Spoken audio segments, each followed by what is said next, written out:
আমরা ইমাম সাহেবের পড়াশোনা করে কাজ করেছি। আসসালামু আলাইকুম মাতব্বর সাহেব। মাবদুল ইসলাম হালা কত টাকা মালকে শান্তি পেলাম না, হালা যদি আরেকবার পাই চিপাই লই যায়।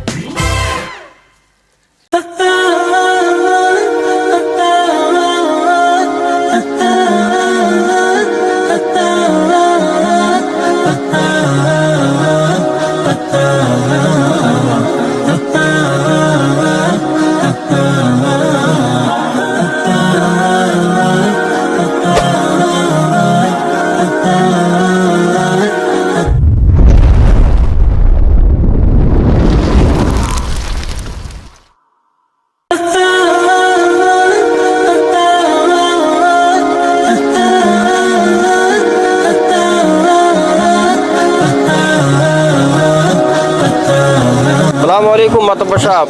ওয়ালাইকুম আসসালাম। কেমন আছেন? আছি আলহামদুলিল্লাহ ভালো। তো কি খবর মিয়া, তুমি কেমন আছো? জি আছি আলহামদুলিল্লাহ ভালো আছি। তোমার প্লট দিকে খেয়াল টেয়াল রাখো, বাজে ছেলেদের সাথে জানো সে না মিশে। জি মাতব্বর সাহেব, খেয়াল তো রাখতেছি। ইয়ং বয়সে ফলাফান কতক্ষণ খেয়াল রাখা যায়। তো মাতব্বর সাহেব, আপনার একটা কথা বলতাম। কি কথা বলো মিয়া? ইমাম সাহেবের মতন মানুষ এমন একটা অপরাধ করলো, কিন্তু তাকে কোনো শাস্তি দেওয়া হলো না। এভাবে ছেড়ে দেওয়াটা কি ঠিক হয়েছে? আর যদি অপরাধ করার পর সে যদি শাস্তি না পায়, তবে সে তো আগামীতে আরো বেশি অপরাধ করবে। তাকে ইমামের পদ থেকে বাতিল করে দেওয়া দরকার, যাতে সবাই তাকে দেখে শিক্ষা নিতে পারে। আপনি ঠিকই বলেছেন, বিষয়টা আমিও চিন্তা করেছি। সবাইকে সাথে নিয়ে বসে ইমামের একটা ব্যবস্থা করবো ইনশাল্লাহ। ঠিক আছে, তাহলে আমি সময় করে সবাইকে জানাবো। জি আচ্ছা ঠিক আছে মাতব্বর সাহেব, আমি তাহলে আসি। আসসালামু আলাইকুম। ওয়ালাইকুম আসসালাম।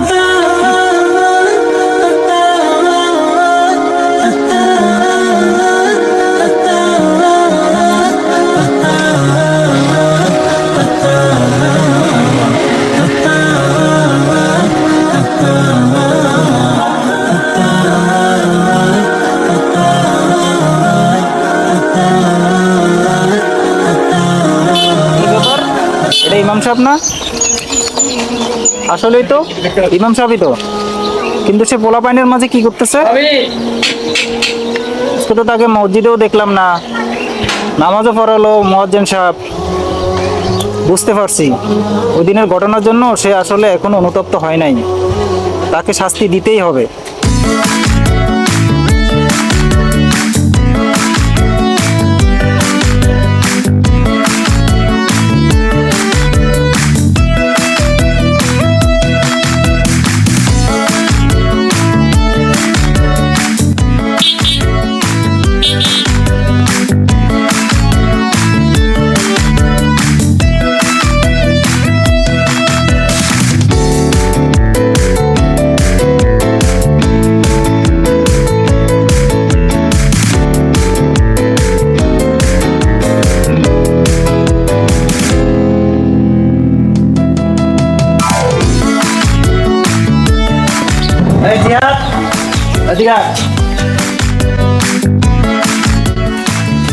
জিহাদ, আগামীকাল বিকেলবেলা ইমাম সাহেব, রায়হান সাহেব এবং গ্রামের মুসল্লি কয়েকজনকে আমার বাসায় ডাকবা, বিকেলবেলা জরুরি কথা আছে। ঠিক আছে মাতব্বর সাহেব, আমি এখনো যাইতে আছি। ইস রে, মালটা অনেক করা, আজকে আসিফ নাই। হালাই থাকবো কেমনে? হালাই তো মালের টিয়াই দিতে পারে না। শুনলাম হালাই মালের টিয়া দিতে পারে না, যে কাজে ঢুকছে।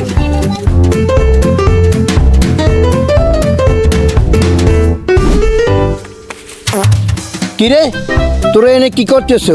না না ভাইয়া, কিছু করতেছি না ভাইয়া। যদি উল্টা পাল্টা কিছু করো, না না ভাই, কিছু করতেছি না, আমরা বসে বসে এমনি। যদি উল্টা পাল্টা কিছু করো, সোজা মাতবার কাছে লই যাবো, এই বলে দিলাম, কথাটা মনে রাখ। তোর বেলা এদিকে মানা করছি, এই রাত বইস না।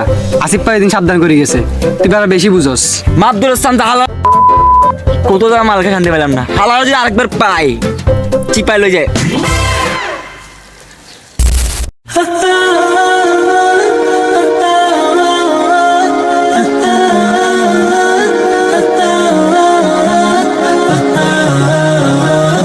আসসালামু আলাইকুম ইমাম সাহেব।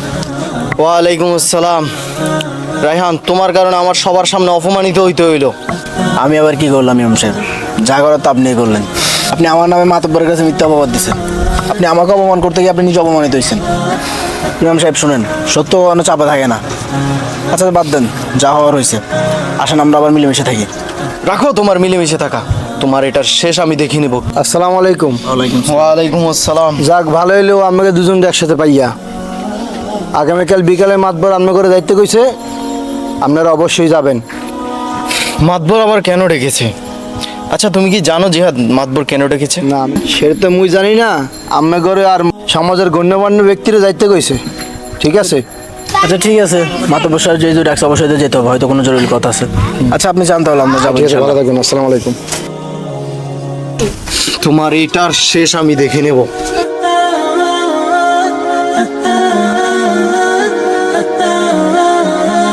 আসসালামু আলাইকুম চাচা। ওয়ালাইকুম সালাম। কেমন আছেন রাহিন সাহেব? আলহামদুলিল্লাহ, আপনি ভালো আছেন? আসলে আমি খুব দুঃখিত, খুব লজ্জিত বিষয়টার জন্য। আমি না জেনে না শুনে আপনার বিপক্ষে অনেক কথা বলে দিচ্ছি, ক্ষমা দৃষ্টিতে দেখি। আরে না চাচা, আমি কিছু মনে করিনি। আর মানুষ বলতেই তো ভুল। আর আপনার ছেলেটার দিকে একটু খেয়াল রাখবেন, যেন খারাপ ছেলেদের সাথে মিশে খারাপ না হয়ে যায়। পিতা মাতা সেবা, এটা আপনার দায়িত্ব। ধন্যবাদ, আমি অবশ্যই খেয়াল রাখবো, অবশ্যই খেয়াল রাখবো। ওকে, আসি। সালাম আলাইকুম।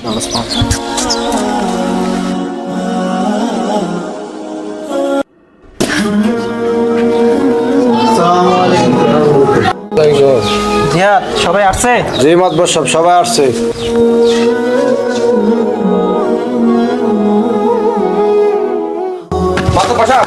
এগুলোর কি করবেন করেন, আমার মান সম্মান কিছু রাখলো না ওরা। কি সমস্যা, কি করছে ওরা বলেন তো শুনি। আরে ওরা আর কি করে নাই, আমার মান সম্মান কিছু রাখছে। স্বপ্ন দেখি ডাক্তার হবে, ইঞ্জিনিয়ার হবে, আজ তারা নেশায় ডুবে গেছে। নেশা করে, নেশা নেশা। তোমরা শোনো, প্রত্যেকটা পিতামাতা তাদের সন্তানের ভবিষ্যতের জন্য খেয়ে না খেয়ে অনেক কষ্ট করে পড়ালেখা শেখায়। তারা যেন সুশিক্ষিত হয়ে পিতামাতার মুখ উজ্জ্বল করতে পারে এবং নিজেদের ভবিষ্যৎ প্রতিষ্ঠা করতে পারে।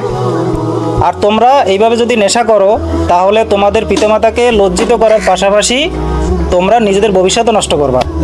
এখন তোমরা কি চাও? জি চাচা, আমরা ভবিষ্যৎ গড়তে চাই। তাহলে তোমরা আমাকে কথা দাও, আজ থেকে আর কখনো নেশা করবা না।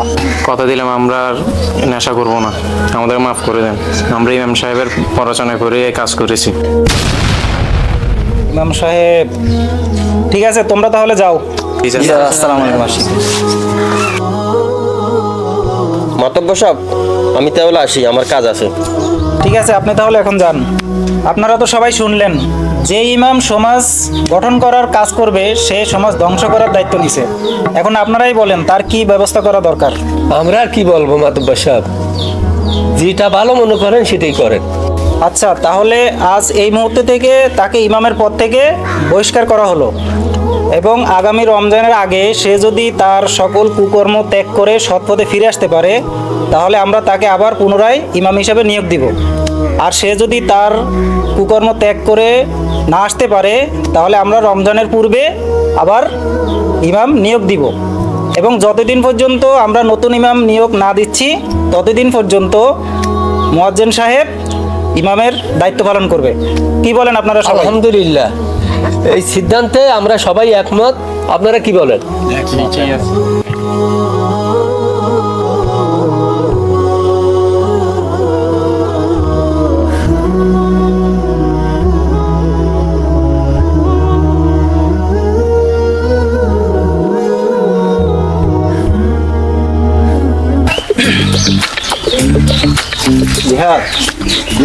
তো ভালোই হয়েছে। এখন এখানে তো নাম সবগুলো লেখা নাই, প্লট নাম্বার দেওয়া নাই। তাহলে ওই প্লট নাম্বার এবং সোসাইটির নামটা লিখে দিও সুন্দর করে। সমস্যা নেই মাতবর সাহেব, মুই কালকের মধ্যে করে দিচ্ছি। আর খেয়াল রাখিও যাতে ছেলে পেলে দুষ্টমি করে ময়লা টয়লা যাতে না লাগাই, একটু খেয়াল রাখিও, যেহেতু নতুন ইয়া করা হয়েছে। ঠিক আছে মাতবর সাহেব।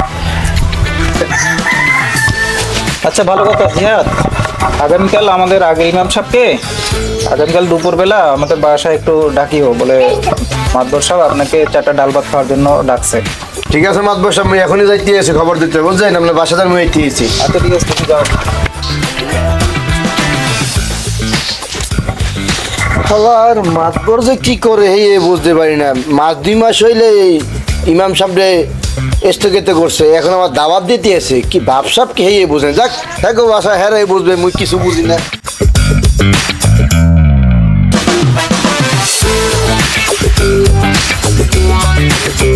Bye.